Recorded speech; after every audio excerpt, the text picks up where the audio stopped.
É um prazer, uma alegria receber aqui pela primeira vez na TC News e no Almoço de Negócios o senhor Charles Tang, presidente da Câmara de Comércio e Indústria Brasil-China. Charles, seja muito bem-vindo. Boa tarde.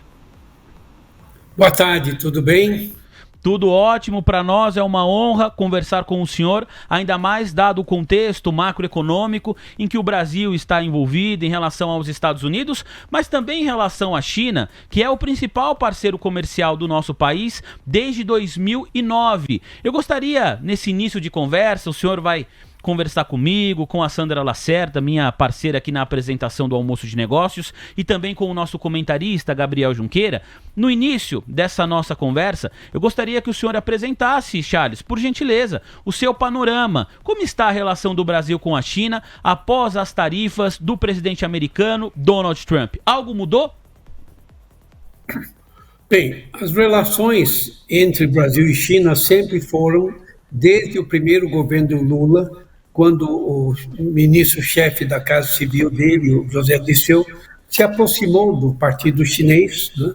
E hoje a China e o Brasil nunca estiveram tão próximos e tão chegados um ao outro, e a China realmente vai apoiar o Brasil no que for possível, e eu acho que os Estados Unidos e o Brasil são concorrentes, né? Os Estados Unidos e o Brasil vendem grãos, né, commodities agrícolas para a China, proteínas animais, e quando a China briga, os Estados Unidos briga com a China, como no primeiro governo do Trump, que impôs uma tarifa de 25% de taxação em produtos chineses, a China deixou de comprar soja e produtos agrícolas dos Estados Unidos e concentrou as compras no Brasil, e foi uma bonança para o Brasil. Tanto é que o Brasil, naquela época, passou a vender mais de 90% da safra de soja para a China. E agora, a China está em conversas com os Estados Unidos. A China deixou claro, desde o início, que não aceita imposições e aceita conversar diplomaticamente, e como estão fazendo em Estocolmo, na Suécia, desculpa. Então, eu acho que a atitude da China foi bastante clara. A China, logicamente, quer acordo com os Estados Unidos, que é o maior mercado da China, mas, como eu disse, não aceita imposições, aceita diálogos de forma civilizada e diplomáticas, como está acontecendo hoje. E os Estados Unidos suspendeu as tarifas contra a China por algum tempo, porque basicamente a tarifa americana não é nada mais, nada menos que um imposto sobre o povo americano. Charles, muito obrigado pela primeira resposta. Quem vai fazer a pergunta agora para o senhor é o nosso comentarista, Gabriel Junqueira. Junqueira, por gentileza, fica à vontade para sua primeira pergunta. Bom, prazer estar falando com você, Charles, muito boa tarde. Acho que uma das conversas, né, que a gente tem escutado muito no mercado é que com a tarifa, né, dos Estados Unidos no Brasil, a gente poderia aqui como Brasil redirecionar, né, essa oferta de produtos que não iriam mais para o solo americano para a China, né? Como que você vê esse redirecionamento? O mercado chinês, ele teria apetite, né, para esses produtos brasileiros que não estariam sendo mais comprados pelos Estados Unidos, e aí a gente destaca principalmente o café e a proteína bovina? Olha, a China, como disse, é grande compradora de produtos agrícolas brasileiros. E, logicamente, a China vai fazer tudo que for possível para apoiar o Brasil nesse momento difícil. Então, a China deve aumentar as suas compras dos produtos brasileiros. Como eu disse, no primeiro governo Trump, o Brasil passou de 50 e poucos por cento da sua safra de soja para 90 e poucos por cento da safra de soja vendido para a China. Então, sempre que a China, os Estados Unidos briga com a China, tem sido uma bonança para o Brasil. Charles, falando a respeito da soja, mais uma vez, queria enfatizar essa commodity, porque há pouco a Reuters publicou uma matéria que foi divulgada em alguns portais. Eu estou aqui com o portal do Infomoney, cujo título é China prioriza soja do Brasil e Estados Unidos pode perder bilhões em vendas este ano. Matéria publicada hoje por volta das 11 horas da manhã. A Sandra Lacerda tem mais detalhes. Os exportadores de soja dos Estados Unidos correm o risco de perder bilhões de dólares em vendas para a China esse ano, à medida que as negociações comerciais se arrastam e os compradores do principal importador de oleaginosas fecham cargas do Brasil para embarque durante a principal temporada de comercialização dos Estados Unidos, de acordo com traders. Importadores chineses terminaram de reservar as cargas de soja para setembro, levando cerca de 8 milhões de toneladas, todas da América do Sul, disseram 3 traders à Reuters. Para outubro, compradores chineses garantiram cerca de 4 milhões de toneladas, metade de sua necessidade esperada, também da América do Sul, disseram os traders. Essa matéria me chamou a atenção, Sr. Charles, porque me parece que esse aumento do consumo, da compra da soja brasileira, a despeito, o título fala da soja brasileira, a matéria fala sobre a commodity na América do Sul, mas às vezes a gente ouve falar sobre esse tema, a gente pensa que é algo que vai acontecer no médio e longo prazo. É algo que já está acontecendo agora, setembro de 2025, outubro de 2025. Então essa movimentação, essa intensificação das compras da China de produtos brasileiros é algo que a gente já pode ver no curto prazo, senhor Charles? Absolutamente, já está acontecendo. A China precisa dos commodities, se deixar de comprar dos Estados Unidos, vai comprar do Brasil, da Argentina e outros países, né? E a China tem todo o interesse de apoiar o Brasil nesse momento que enfrenta essas tarifas dos Estados Unidos. Senhor Charles, a gente falou aqui sobre a relação entre os dois países, Brasil e China. O presidente Lula, hoje, durante evento que marcou a assinatura da medida provisória Brasil Soberano, quando ele falou, ele contou sobre uma ligação que ele fez recentemente para o presidente chinês Xi Jinping. Vou pedir para o André compartilhar minha tela rapidinho, ou a tela da Sandra, porque saiu uma matéria no portal O Globo, recentemente, falando justamente sobre essa ligação que o presidente Lula mencionou hoje. A matéria tem o seguinte título: Xi Jinping diz a Lula que China e Brasil podem ser exemplo de autossuficiência para o sul global. A matéria é da agência France Press. Por gentileza, Sandra. O presidente da China, Xi Jinping, disse nesta terça-feira, em uma ligação telefônica com o presidente Luiz Inácio Lula da Silva, que ambos os países podem servir de exemplo de autossuficiência no sul global, em um momento de desafios comerciais e geopolíticos, informou a imprensa estatal do gigante asiático. Xi afirmou que a China trabalhará com o Brasil para dar exemplo de unidade e autossuficiência entre os principais países do sul global e para construir conjuntamente um mundo mais justo e um planeta mais sustentável, segundo a agência pública de notícias Xinhua. Xi acrescentou que as relações entre China e o Brasil estão em seu melhor momento. As declarações do presidente chinês, elas vão em linha, Charles, com as declarações do senhor aqui, logo na abertura da nossa conversa, falando que a relação entre os dois países estão no melhor momento da história. Eu quero fazer 2 perguntas a partir desse texto. A primeira é, como o senhor avalia a relação, não das duas nações, mas a relação pessoal entre o presidente Lula e o presidente Xi Jinping? A impressão que nós temos é que é uma relação muito próxima. Claro que todos os países têm os seus interesses e é muito difícil falar em amizade na política, mas de fato é uma relação amigável entre os dois chefes de Estado?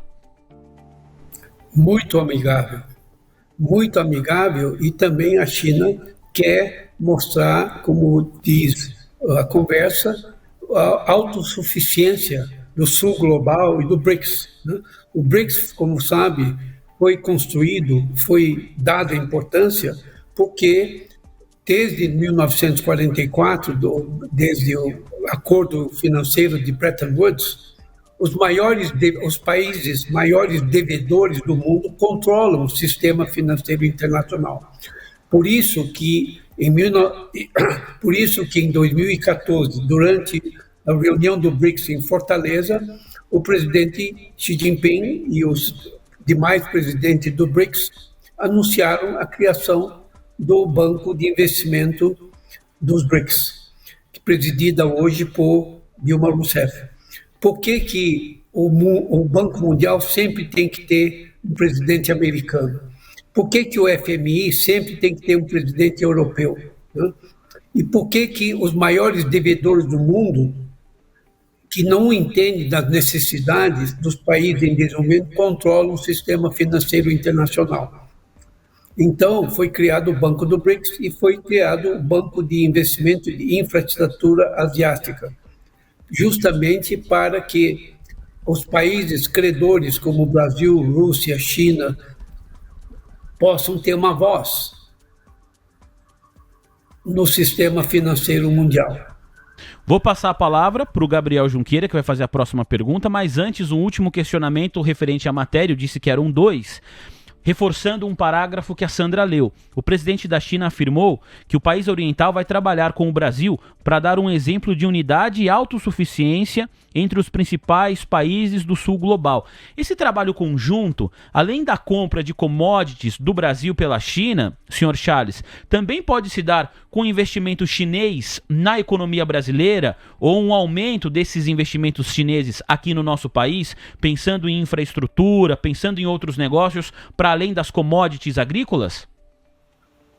Olha, conforme eu disse, desde a aproximação entre Brasil e China, desde o primeiro governo do presidente Lula, capitaneado pelo José Dirceu, o Brasil aferiu tantas vantagens. Eu publiquei meu livro pela editora Aduaneiras com o título de Brasil-China, uma parceria para a prosperidade do Brasil. Não só tivemos, ano passado, quase 80 bilhões de dólares de superávit num único ano, como se você juntar mais 6 anos, tivemos mais de 500 bilhões de dólares de superávit, de ganhos para o Brasil. Quando eu cheguei no Brasil, transferido pelo Banco de Investimento de Wall Street, onde eu trabalhava, eu tinha 23 anos, e o Brasil passou por moratória. Mas com esses gigantescos superávites, com mais de 100 bilhões de dólares de investimentos diretos da China, e com os empréstimos que a China que está fazendo para o Brasil nunca mais vai ter que se preocupar com o nosso vizinho do Sul, a cada poucos anos, passa por essa dificuldade. Mas não é só financeiramente que a China é benéfica para o Brasil. China é o único país que está trazendo novas tecnologias para o Brasil. 6, 7 anos atrás, a Huawei trouxe a 5G. E agora, as indústrias de automóveis, montadoras de automóveis chinesas, são os únicos que estão trazendo novas tecnologias para o Brasil. E o importante é que os executivos, operários, engenheiros brasileiros estão absorvendo essas tecnologias, né? Eles estão pensando em fazer montagem de satélites, que desde 1988, durante a visita do presidente Sarney, o saudoso amigo ministro de Ciência e Tecnologia, ex-governador de Santa Catarina, Luiz Henrique da Silveira, assinou um acordo de alta tecnologia espacial que hoje tem 6 satélites sino-brasileiros voando pelo espaço. E não é só isso. A China vai ajudar. Na minha última palestra que eu fiz na Universidade de Oxford, onde estava presente vários presidentes de países africanos na plateia, a China investiu maciçamente, né, na infraestrutura da maioria dos países africanos, que tiveram os maiores índices de crescimento nessas últimas décadas. Eu falei que os antigos mestres coloniais sugaram o pequeno continente e deixaram a África como um continente perdido por muitas décadas, até que a China começou a investir na infraestrutura, que é a base de desenvolvimento de qualquer nação. Então, você vê que o trem entre Campinas e São Paulo é um exemplo disso. E o bioceânico, então, vai impulsionar as exportações do Brasil de uma forma incrível. E vai baratear muito o custo dessa logística de transporte, que leva mais de 45 dias através pelo sul da África do Sul, ou 35 dias pelo Canal do Panamá, e vai ser 18 dias pelo Pacífico, na costa do Peru.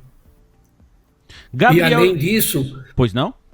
Além disso, estão construindo um porto em Copiaport, que leva 15 dias para chegar à China, que é no meio do Chile, né?